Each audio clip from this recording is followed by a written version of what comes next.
أعوذ بالله من الشيطان الرجيم. بسم الله الرحمن الرحيم. رياض الصالحين كتاب الحج. وعنه قال سئل النبي صلى الله عليه وسلم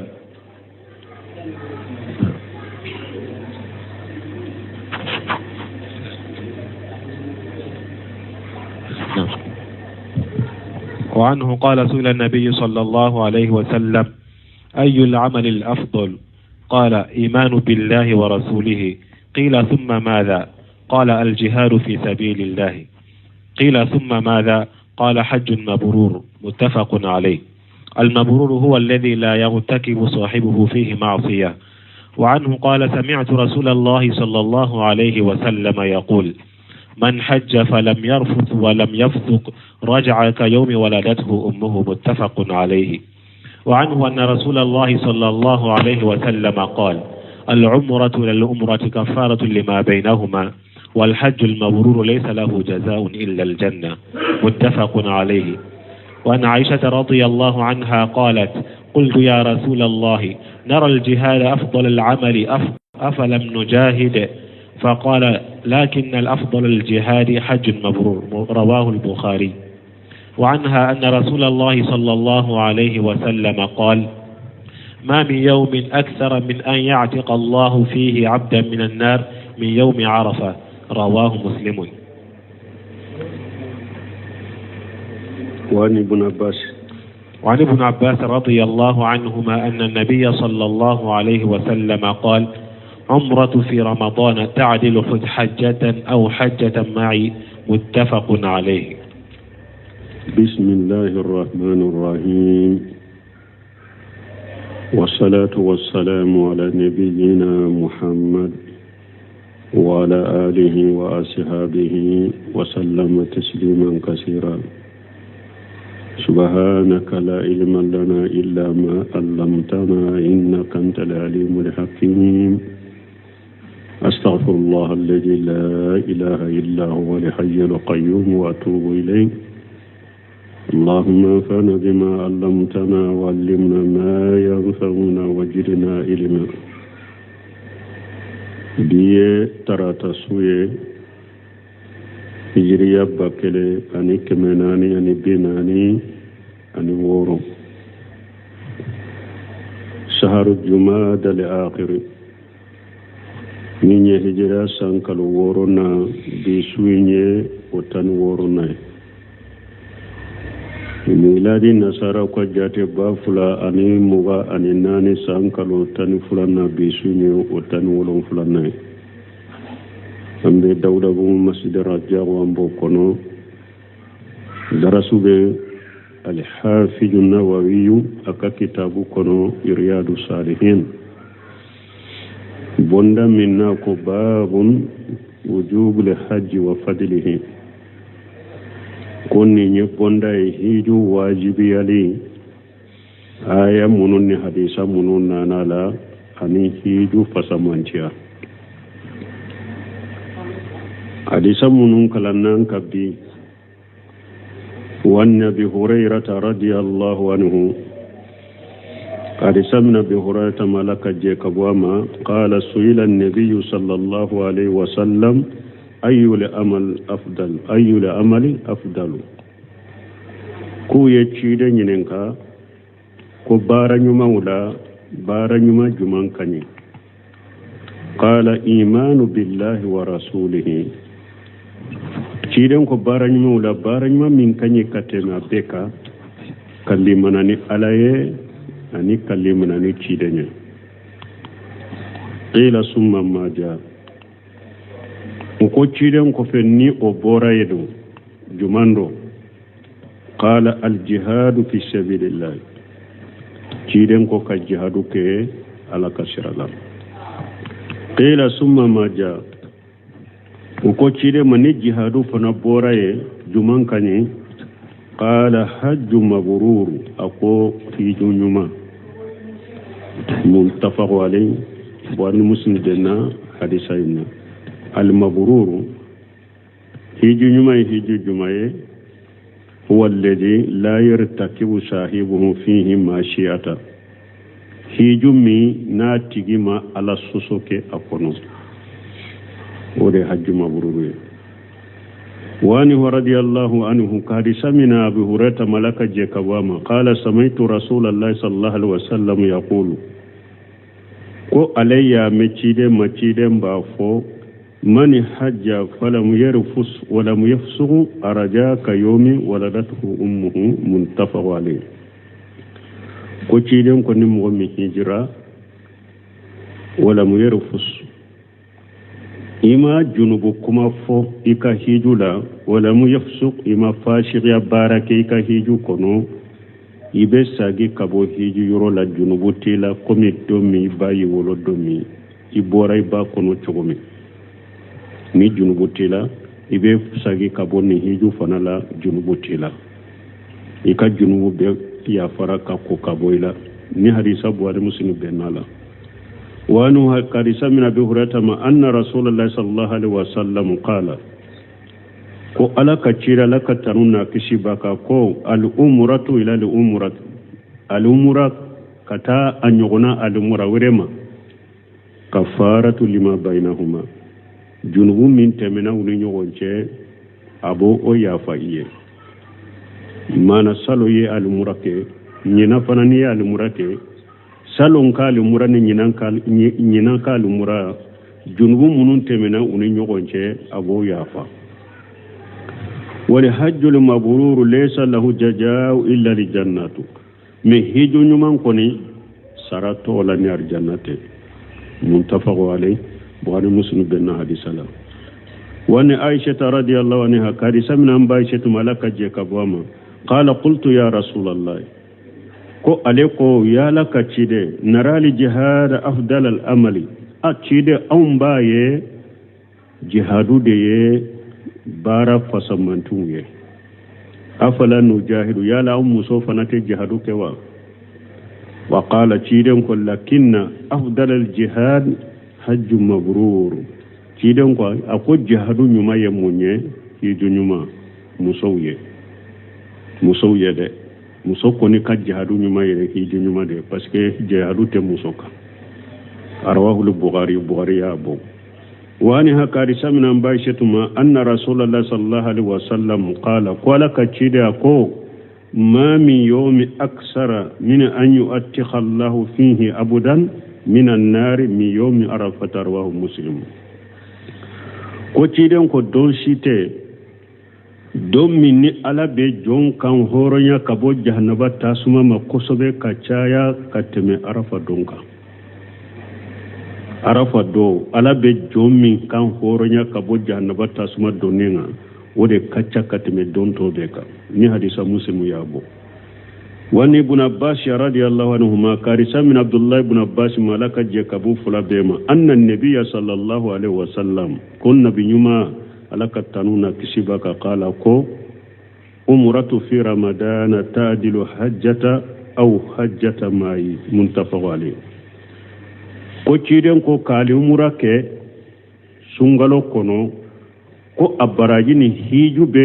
baraji be nyogonna ube abaraji be komi ni mogo min ye hiju ke kaparaneka imma ciden ko baraji be komi hiju baraji ube akwa baraji be komi ni ye hiju ke kaparaneka muntafaq alay bukhari muslim den hadisan asarahu نندو نصره لا هذه الأحاديث ذكرها الحافظ النووي رحمه الله تعالى في باب وجوب الحج وفضله ني حديثا منفلني الحافظ النووي على كان نيما مسمن كرتالين دو يني حديثا وفو هيجو واجبيا بوندلا فسمنتيا وهي تدل على امور ني حديثا منفورا وبنكندا كتفند مدودما أن لحج المبرور في المرتبة الثالثة بالنسبة لأفضل الأعمال حديثا نون كنونا أن ياسروا كافو هيجو نيوما أبي كاتيغوري سبانا دي لا بارا فسمانتو كاتيغوري سبانا هيجو نيوما دو يورو دي لا فلو يكلمنا نيالا نيشيدي فلان جهادو سبانا هيجو hiji nyuman be bara nyuman bara nyuman ka kategori sabana de la anyo do hadisa kono faqad suila an-nabi sallallahu alaihi wasallam ayyul amali afdalu ويجي دنين كوبارا ولا بارا جمان كني كتما بكا قال إيمان بالله ورسوله أكو كلمني علي أنا جيدي ثم ما جاء أكو فدو قال الجهاد في سبيل الله أكو جهاد ولا كسر الله ثم قال ثالثا أكو فتيدن كو سبنا حج مبرور سبنا أكو حج نما فالحج المبرور هو الذي تمت فيه أمور bon no ba a fo ko hiju nyuma haju mabruru ya hiju sugu jumaye haju mabruru ya hiju de ko do be fo no ulu ya nyogon soro hiju minna o ba fo de mako haju mabruru al amru al awwal ko folo an yakuna khalisan lillah hiju nkake alakama haju mabruru ko munu nu be hiju ke ko hiju nyuma afolo ye munye hiju ka kalashi ala kelendowe e ka hiju ka ke ala de e pika hiju ka ke chiden ka hiju chokola akabe chiden ka sunnama sallallahu alaihi wasallam ni mugo tara hiji mushrikiya bi bolo bidiya bi bolo ika hiju te hajju mabrure bal ado yere ka hiju te minaire ni musirkiya kumba ba hiju tiye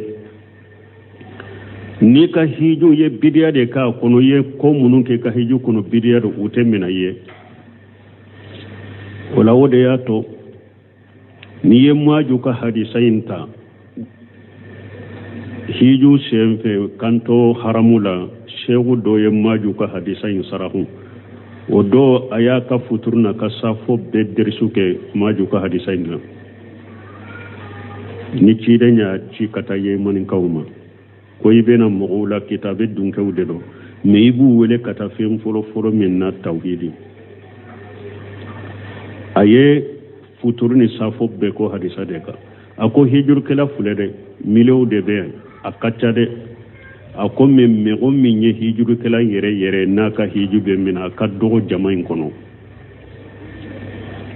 parce que mugo ni tawhidi mata hiju yoro la hiju kelatiye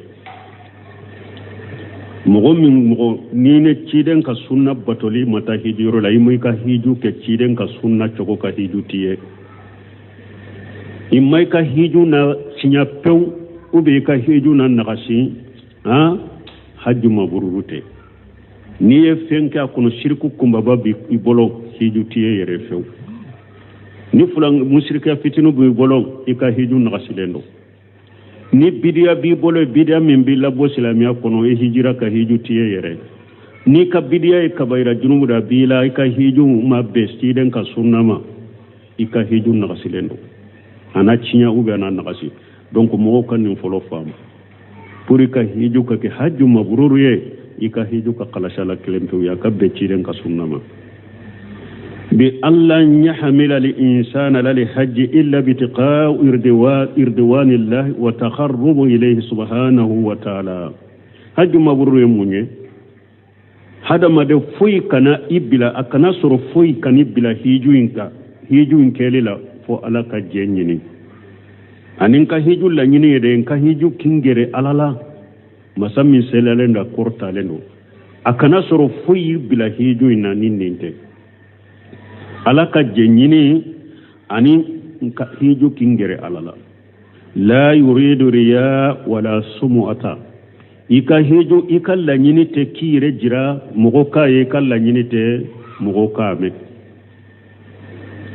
mbalmo ni hiju mimbe ka haju magrubi aka dogode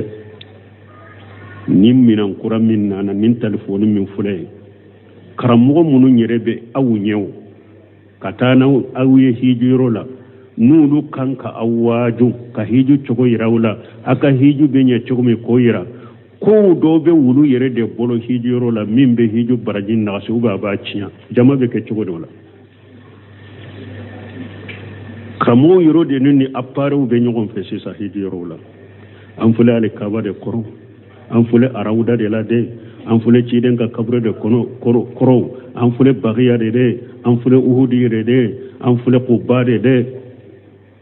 karamogo yere munun kan ka mogo waju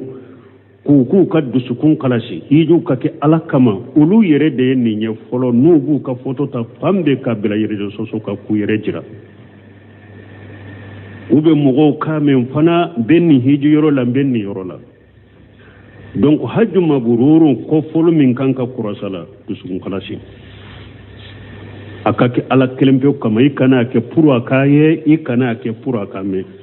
wa alla an yaqula an-nas fulana hajja wa inma yuridu wajha Allah ikalla nyini kanake mugo kafa karasa fona hijira ikalla nyini kanake wo hijula de wa inma yuridu wajha Allah eka hiju ka kebe ala de nyini igala jati de nyini ka hiju e mbalmo ni nye folo e donc hijilu kelaw alumura kelaw aya janto yere la de nu ko alumura nyuma awa abe alumura ci abe ewa baraji ewa junubu ya fa hiju hajju mabrur sarata yeni arjannate ko min beke sababu ye kila sha arjannama umbe ko min beke sababu ki ka junubu ya fa o ko nye ko no de ha arjanna be suru no ya de late wala hajju mabrur ka gele de ko ni saram min ba no fe ko no gonte de hajju mabrur ka gele de yere jira kana yala yikana ke mugo kame yikana ke mugo kafo karasa hijira ube karasa de fule ninye ewa ka imaje fule alikaba koro karasa de fule ninye fule chiren ka misirila karasa fule ninye fule araudana karasa fule ninye ube ewa quba la nyine kana ke ninye mbalimo ni kala nyini keraninde ube eba ka ka hiju be ini yere jira de la hijiro la hajju mabruru tede ninye foloy wal amru sani ko fulana minni na yere ka hiju kono be ke hajji mabruru ye an yakuna li hajji ala sifati hajji nabi sallallahu alaihi wasallam ika hiju ka ke ciden ka hiju chokola yani an yattabi al insan fihi rasulullah sallallahu alaihi wasallam mastata la nyine mu ci hada madin ka tugu ciden ko ika hiju la ika sheko hakebela ikashe ko hakke bela an ko folo ikhlasu ni ka hiju ma qalashi alaye o de togoye ko shirku yere jira sumu'a hajju mabrurute fulanna hiju kabbe ciden ka sunna ma ciden hijira togomi ika hiju ka ke o chokola awon balma hiju kelaw min fana ka hiju ga ke ciden ka hiju chokola bi o fana ka dogode hari ni ekramo min tara unofe jama unofe ni ko be ciden ye hiju ke chogo mi ube ciden ka hiju ke chogo ni ko o ka fode mogo ka ode ke ini mogo chama min mafo abede munu nyere ni hiju ke la ubeta de ini ulu de te biala koni ko gele ya ute siya wore kanane ka perdin ka jamala de kramo be tawhidi kise do fo hiju yorola kamogo wele kata tawdir ma hijiru la kamogo ge kabo bidya ma hijiru la kide nya ka sebo ye hiju ke kego me ka fo ini azansi tigo yere de te benfro uti efeo parce que wodo fana ba no ma de fe doro mogo be ne ka azanji kanu chogo mi doro nu bena na ke chogo nyuma ni ko ba fo chogo ya dola dere unu te biala illa marahim rabbi amma fa be kelen ube ukanyi donc fulafule ni nyembalimo hajju mabruru ko hiju bi ko ayi ka junubu ko sarati ewa sarati munum bala ko munum kanka sura kono iddu sunga khalasi fulanna kabbe ciden ka hiju chokoma ishe ko hakebe ika hiju kabbe ciden ka hiju ciden ye hiju ke chokomi ika hiju ka ke chokola ika tugo ciden ko ika hiju la ika sheko be hemme balmo jamana en kono minu ni bidiya be boya akacha de hari ni eko be hiju chogo yere fo ciden ka hiju chogo fo ka sunna fo ube mun fo jamana ka mo chama honno non ko ne ute fo ila ni wahabiya wajulite ciden ka hiju fo chogo doroka hiju minye sunna minye hiju la ko fo o yere foli mandi dowe yera le bese ka botan tan yere koro kata kene ma yere folo ko nunu ye wahabiya wajuli bari malaka hakimandama hiju shegen kabo ibe nafolo min da yere ka kata hiju yorola a o kacha a shegen kabo kata kata te kanate hiju shegen kabo ma de a nafolo kacha oma donc ku jan hadama don ku jantu yorola ni nyefulay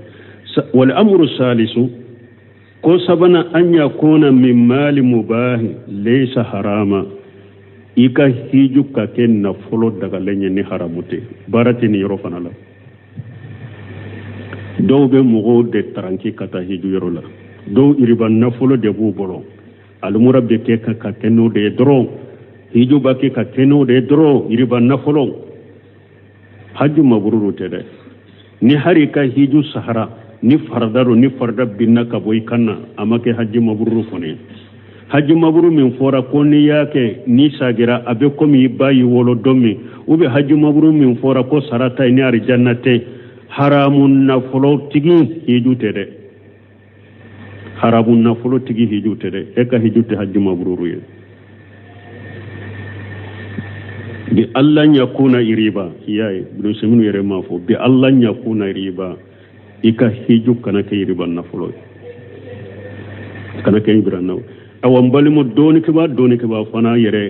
ni ko ebe wajuri ke iriba yere de ka na politiki kan na politiki soro nka jamana kono mbi min bi deme illa marahim rabbi fo kelen ko parce que be wulu ka jogo fo ko be wulu ka jogo de fo bi Allah an yakuna iriba na folo in kana ke iriba na folo ye akake na folo halala made wala min qish nafolo in kana ke jamfa nafolo kamugo jamfa katana hijirola nafolo kana ke wala maishir nafolo kana ke sobo nafolo qimaru nafolo kana ke wode akake nafolo halala made nafolo senele nafolo halala ma ikan nafolo kake iriba nafolo te imam mugo jamfa katana kan nafolo hijirola alqimaru juwe nafolo te nafolo munu sorla juwe wula o nafolo te wala ghayr zalika min anwa'i min anwa'i makasib al muharramati anin nunu na nyogona munu nye nafolo bara chogo haramu ya lenye duraka nasoro ene o kanata hijiyorola no kanata hijiyorola wakati bi alimura wakati be hijun akake nafolo halala mate ni riban nafolo wute bal yakun min mali halali bal ikan nafolo kaken nafolo halala de akaken nafolo halala made wali haja qala ba'duhum nusaminu koninde koso mo doko don kaba doko ya man hajajita bi mali asilhu suhutun fama hajajitan walakin hajjatil iru ni nye baitu dode baitu kala de yafu ko ya mogo min ni eye ewa hiju kenin nafolo min lesiri haramu de ko e ma hijide ika nyame de hijira ye baitu de ni baitu kala do min ye hiju kenin nafolo haramu ya lenye e ma hijide ika nyame de hijira me konite donc nafolo fana halala makka sori bolo hijiro inma yani nako lakina hajjati al-ira kuremu yani al-ibila hajjati nyame inde hijira amma anta fama hajjata me ema hiji lima jamun koso lianna malaka haram parce que kan na fulo haramu de ikay na fulo haramu de me mugo be ewa kuma haramu ka bi anya fo chogomi ibe kuma iriba ka bi a kan na politiki soro teriya na politiku teriya soro ibe kan na politiki deme baw soro illa marahim rabbi fona politiku kelen men ni mugo min ni ebi kala gara de nyini ibe la gara de nyini ibe alla de nyini ni ka doniye ibo la jawa ambe mun fo mugo bil wadi ka kuma ambe alla de lanka ko ode aqulu labbenendo haru ka bogoddu me utu ka ute dina jamfa utu ka jamana jamfa ute islamu jamfa sunna e min yode be fo salafiya min yode be fo perlendo ka bo yeredo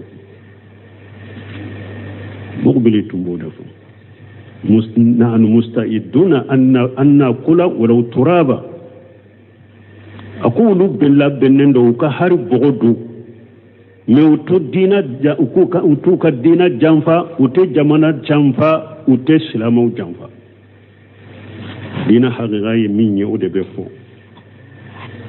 ala yi ka deme do mo min bolo yi demera ala mi ka deme do mo min bolo ala ka boyro kacha mais ala ka dina ka fo mo ye mo munum makobe dina haqiqala uku ta yoro soro ko na folo tigido ko do tumbe misiri kono wakati be iriba fo wakati be iriba na folo tigu munum be ngunu kancha ya ko nim fana ka iriba ko wakati be iriba wajuli wakati be iriba ko na folo tigido ko aya to emba dachi ko aya to emba dachi ko ay ko ulunya na bugole dachi de do ko dachi ka dachi ay amase dachi mawo ambe kuma fedro aka wajuli chokunye de mama kunne kambe dachi mina bodowa ay nin to neba dachi atara mobil kura dosa ka dama iriba wajuli daglala pew soko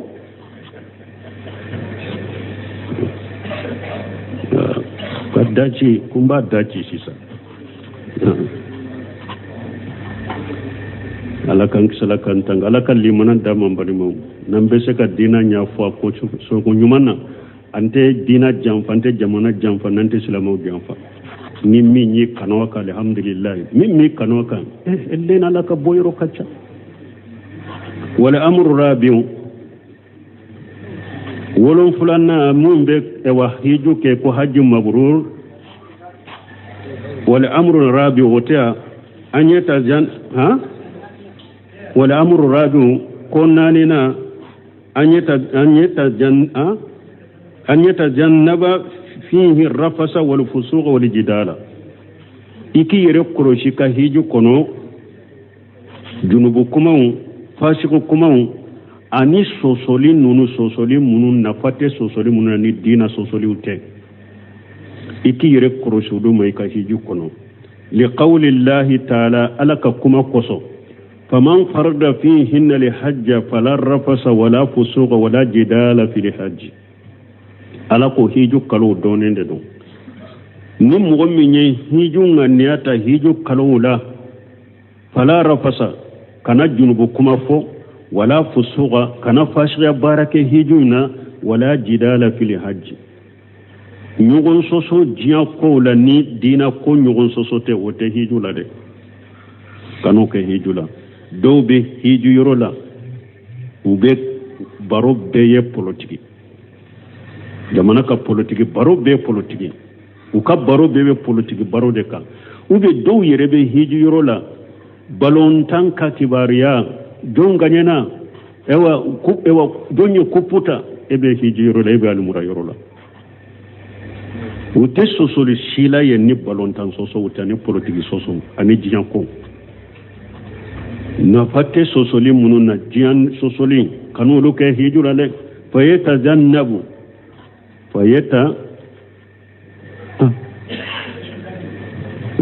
fayastanibu rafasa awa ikire koroshi rafasa panama rafasa munye wa huwa aljima wa dawaibihi no semira mi ulale rafasa in tawsiri munye muso kafonyonya ube femmi mbe hada maden wole kata muso kafonyonya nye bila ko ikanu uluke hijula ويستنبوا الفسوق أو إكير كروش فاشغ فنما هجولا سواء كان في القول المحرم القيبة والنميمة والكذب إكير كروش فاشغ يما أكير فاشغ كما لما دوا إكير كروش ما فاشغ كما حرام يالون كروفولون نميمة يان قالون تيجون إكير كروش ما كيتو هجولا فاشغ كما لما دوا فلنوني awle fili ubi akera sa fashiriya ke walela maden lama abara lama ikire kurasama kijula kan nazri lan nisai wama asbah zalika misale komi kallajeli ke katawali musoma uluna ñogonaw i yere korosi uluma hijula la budda an yakuna qad tajannaba fihi rafasa wal fusuqa la budda ika hiju iki yere korosi ika hijula rafasa mana min ye fasika kuma ube muso kafu ñogonya ube fengo fembi wele kata muso kafu ñogonya ma i yere koroso ma hijula wal fusuqa i yere korosi fasika ma kito hiju yorol nimbeka korosi mbalumo me hiju yoro la nimbebe ya do be hiju yoro la lenya be bo wali muso no fe hiju yoro la o bebe anya be bo wali muso do della ka fo nyere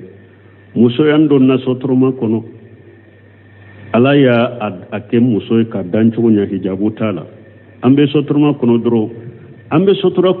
kono ka bolla fi abu kana dugu kono o français kono na dro chede jarabilala kato sotroma kono che mboto ewa akoko parantima ko ni muso nya aka passé sara ko muso nka ka numéro di alema muso nya numéro de damate atale ewa muso ko nebe nin chogo de la ni ne tara yoro chew de be fitina nofe hari ne tare hijula de kanto minna chedo de ya yere gerene la ko e furulendo ko ale ko mundo ko nebi fe ko ale ko minna ya o che amma bo ale la onko baluma muso onko ala ko e kam minke e mode ko onko kodo de wajibi lembe e ka ifari ko be sutura ke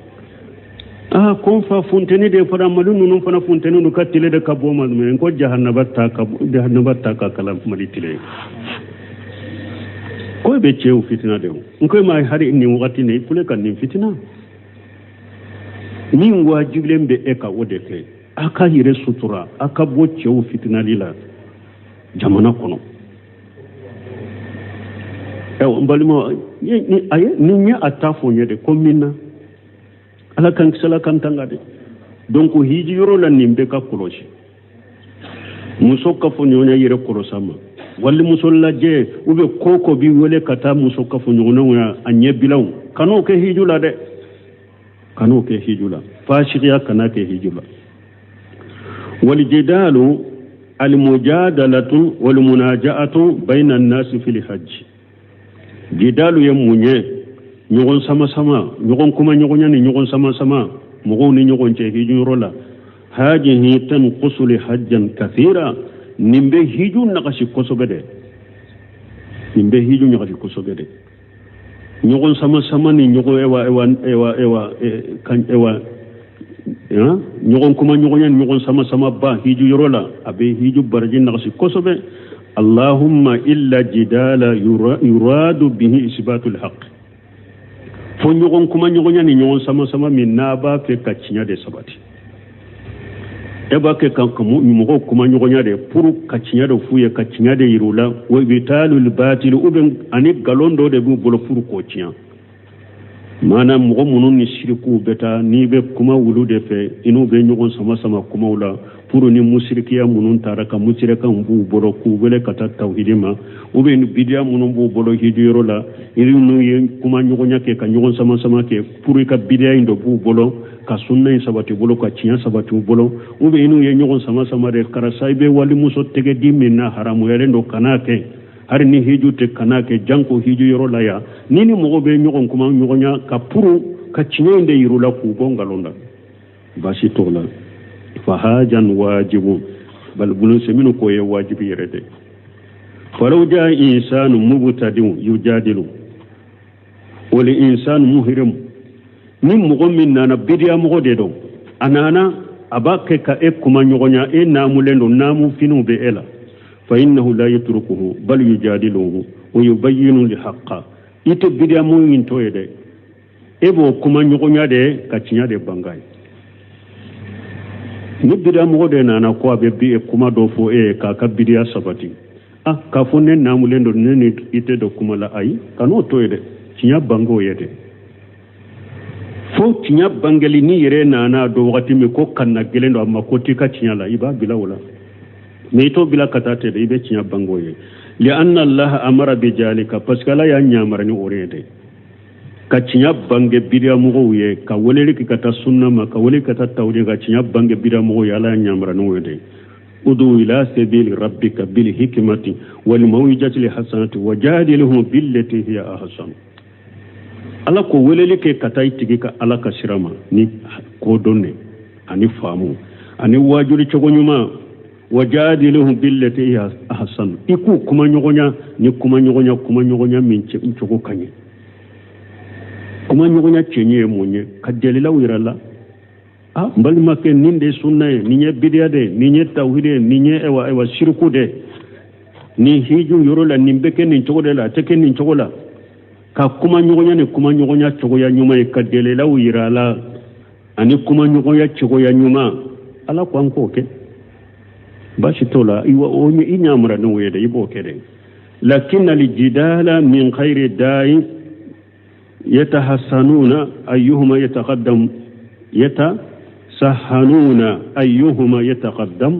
me nyogon sama min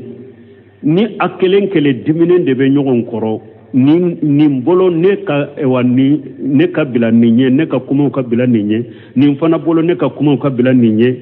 أو عند رامل الجمار عند رامل الجمرات وبني جمرات نونو نابي بلفريلا أو عند المطاف وبالتواف يرولا وما أصبح ذلك أن نونو نانيغنو حاجة كلهم مما ينقص لحاجة نونو بيبي يبرجد النغش مانا نيغن سما من يدي أو بدمنين دي بنيغن كرو nimba fe aleka kuma kabila eka kuma nye e fana ba fe ka kuma kabila aleka kuma nye chinyanyinite kuma nya fo chokomi chinyanyinite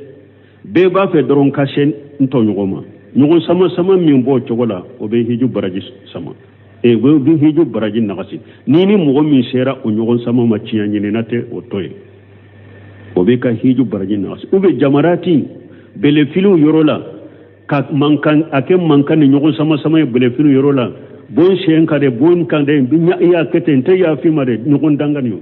obe hiju baraji nakashiye a ube almataf tawafu yorola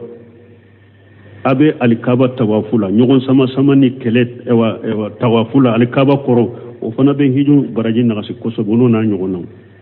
della ka do demo ma fana amaliye wudo ube ewa barola sokono ko he ko arabun nunu ko unana kabila ne la ko ne makumawo ya ne ninde ke ya pola doro ko ya yirenyini ha ko le ninde ke ya pola doro ko ya yirenyini annongo ko le annongo ndeke a pola ebe hijiro wala munu fo kunye munye afo kunte kwambe mugo yele mugo la ube sabuteli de pour hada madde ni tare ni ko sugu yere kolosuma bato yoro de do yere majigi yoro de do me o kana ke kele yoro ni nyogon danga yoro de ani mankanci yoro alikaba koro kele yoro te tawafu yoro la mankanci yoro te jikru fu yoro ni duafu fu yoro ni majigi yoro ni kasi yoro de do ko janto kola حاجة كلهم مما ينقص لحجة فلا بد من ترك الجدال لا بد هذا ما دي نيغون سما من تشيا ني فو توي في جولا فالحج المبرور ليس له جزاء الا الجنة دونك هيجو نيما سراتا ينيار جنته هيجو نيما نكو كسبتا لا نكو منفو ومن حج ولا يرفس ولا يفسق وقتي تمنا ومن حج نمغ من هجرة ولا يرفس ولا يفسق أتغلمو أمام مسوجي نيغونياكي كومون بي ولا كتا مسوجي نيغوما أموكي ولا يفسق ما فاسقاك كما لمناكي ولا لما أراجاك يومي ولدته أمه أبساكي كابواك هجرة لفود دمي أبايا ولو أي أراجا من جنوب نقية لا جنوب عليه كيومي ولدته أمه mana abishaga seneyalendo kabo junubu tala komi domi abaya awolo junubu tala chokomi wa fi hadisi Aisha radhiyallahu anha abamba amba aishatu ka hadisa kuna laka je kabama allaji sa'alati fihi nabiyya sallallahu alaihi wasallam hadisa mi na yace da yinin kala nara li jihad afdalul a'mal akun ne bolo jihadu da ya barau fasamanci qala cidan ko lakin afdalul jihad hajjun mabrur me cidan ko amba aishatu ma ako jihadu nyuma e munye hiju nyuma me jonye haja bi nisbati lin nisa لكن أفضل الجهاد ولم نكتا بسر قطو تبالا عليكم لكن أفضل الجهاد أي قد النسوة أفضل الجهاد حج مبرور مانا جهاد نما هيجو نمان دو من أنكم نيجون تاي موسو مانا حديثا نسو دي uko afdalu bara nyuma juma ko al imanu billahi wa rasuli uko summa aya ko al jihad fi sabilillah uko summa ma ja ko hajji mabruru me ciden kamba mbay setu made maya am bay setu ko konne bolo hiju nyuma ne bolo bara nyuma ye jihadu de am bay setu e ciden nyin ka ciden ko me bara nyuma ye jihadu ye jonye muso parce que muso te jihadu mi ni ciden nya atugo liman yala ni ala ni ci de muso toke donc ne ambassadeur ko ne bolo baraw nyuma ye jihadu de ci den ko on muso wuye muso bolo muso fe mana kada binisbati lin nisai muso bolo bara nyuma ye ewa kata muso ma bara nyuma kata muso ma o ye jihadu de hajji maburu namu bara nyuma kata muso jihadu nyuma tebo jihadu nyuma kata muso ma muso famfelala woye hiju nyuma parce que silama jihadu min dona ko jihadu muso toke muso ka jihadu nyuma juma hajju mabrur hiju nyuma la nyine ninde fannisa'u jihaduhunna huwa li hajju muso luka jihadu ya minye hiju dedo amma irijalu fal jihadu fi sabilillah afdalu min al hajj me cewu ka jihadu ke alaka sirala udi kanyi cewu maka tabe hijuka cewu fanfelala ka jihadu kala ka sirala kausa hiju ye me muso fanfelala ka hiju ke udi kausa jihadu ye illa li faridata fo farda hiju mana cewu fanfelala jihadu de kanyi kateme hiju ka fo farda hiju fahiya afdalu min al jihad fi sabilillah ne farja har cewu fe farda hiju kausa jihadu ya ala kasirala lianna al faridata rukun min arkan al islam parce que hiju farla islamiya ka jonsen do de me jihadu ce ka har ce ka fardun kifaya de do abe ki ka fardo ayno yoro do de la sino fardun kifaya de do me hiju fana ka farda ye ewa islamiya jonsen do de wa fi hadhihi al ahadith umuma dalilu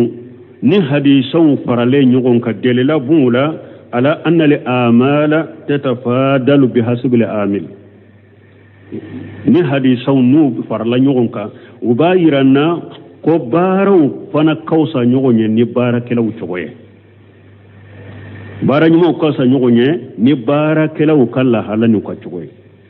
fa fi hadith abi hurairah radiyallahu anhu abu hurairah ka hadisa kuna laka je kabwama qala rasulullah sallallahu alaihi wasallam hina suila ayyul amal afdalu uyaki den yinin ka ko bara wala bara nyuma juman kanyi cidin ko chogode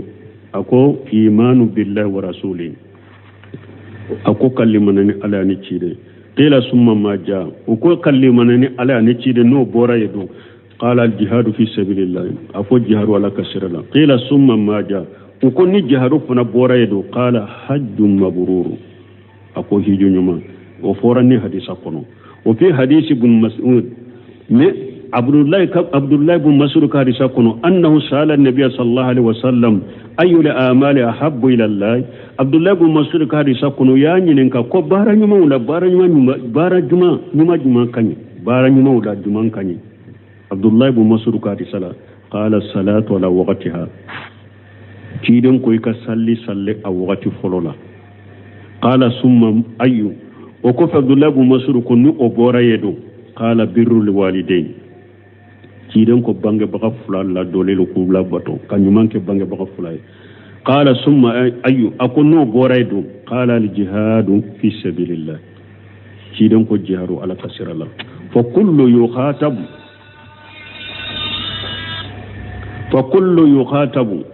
mugo kelen kele be ciden bi kuma nyogonya bima yeligu bi halihi ikalla halani minka kabode fuye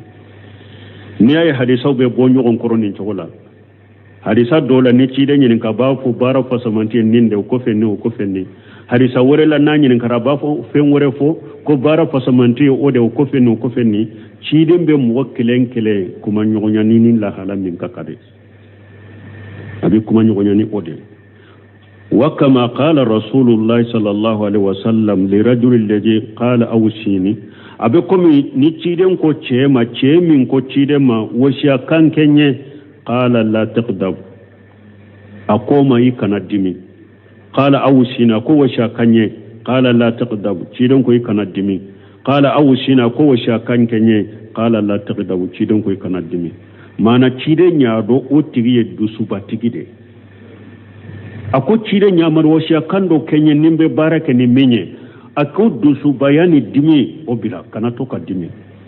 ako wasiya ka ako kanato ka dimi ako wasiya kanke ako kanato ka dimi ma qala ushika bi taqwallahi obil amali salih cire mafo ninchema mbe wasiya kene alanya siranyaye mbe wasiya kene baranyumaye ama fo ninche yede لأن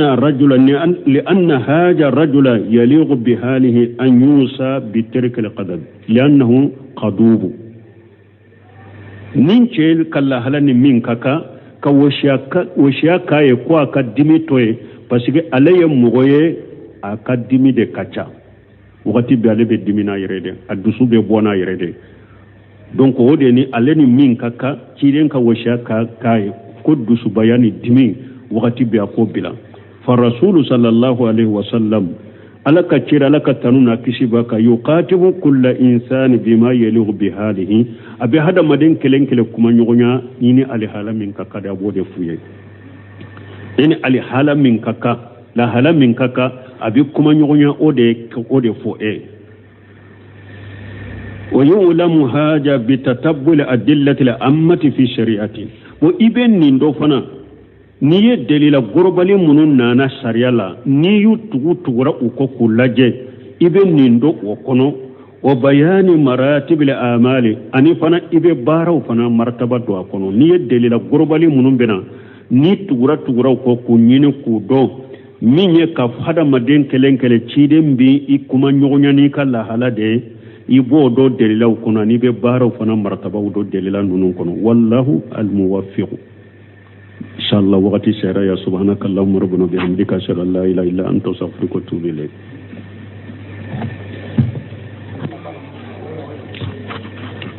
أعوذ بالله من الشيطان الرجيم بسم الله الرحمن الرحيم.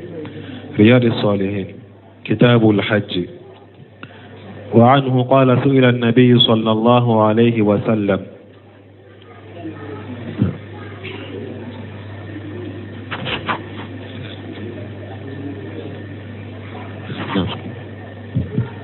وعنه قال سئل النبي صلى الله عليه وسلم أي العمل الأفضل قال إيمان بالله ورسوله قيل ثم ماذا قال الجهاد في سبيل الله قيل ثم ماذا قال حج مبرور متفق عليه. المبرور هو الذي لا يرتكب صاحبه فيه معصية. وعنه قال سمعت رسول الله صلى الله عليه وسلم يقول من حج فلم يرفث ولم يفسق رجع كيوم ولدته أمه متفق عليه. وعنه أن رسول الله صلى الله عليه وسلم قال العمرة للأمرة كفارة لما بينهما والحج المبرور ليس له جزاء إلا الجنة متفق عليه. وأن عائشة رضي الله عنها قالت قلت يا رسول الله نرى الجهاد أفضل العمل أفلم نجاهد فقال لكن الأفضل الجهاد حج مبرور رواه البخاري. وعنها أن رسول الله صلى الله عليه وسلم قال ما من يوم أكثر من أن يعتق الله فيه عبدا من النار من يوم عرفة. رواه مسلم. وعن ابن عباس رضي الله عنهما أن النبي صلى الله عليه وسلم قال: عمرة في رمضان تعدل حجة أو حجة معي. متفق عليه. بسم الله الرحمن الرحيم، والصلاة والسلام على نبينا محمد وعلى آله وأصحابه وسلم تسليما كثيرا. سبحانك لا علم لنا إلا ما علمتنا إنك أنت العليم الحكيم. أستغفر الله الذي لا إله إلا هو الحي القيوم وأتوب إليه. اللهم انفعنا بما علمتنا وعلمنا ما ينفعنا وزدنا علما. بيه تراتا سويه هجرية باكله أني كمناني أني بيناني أني وورو شهر الجمادى الآخر من هجرة سانكال وورونا بسويني وتن وورونا ميلادي نصارى كجاتي بافلا أني مغا أني ناني سانكال وتن فلانا بسويني وتن ولون فلانا ambe dawda bu masjid raja wambo kono darasube al-hafiz an-nawawi aka kitabu kono riyadus salihin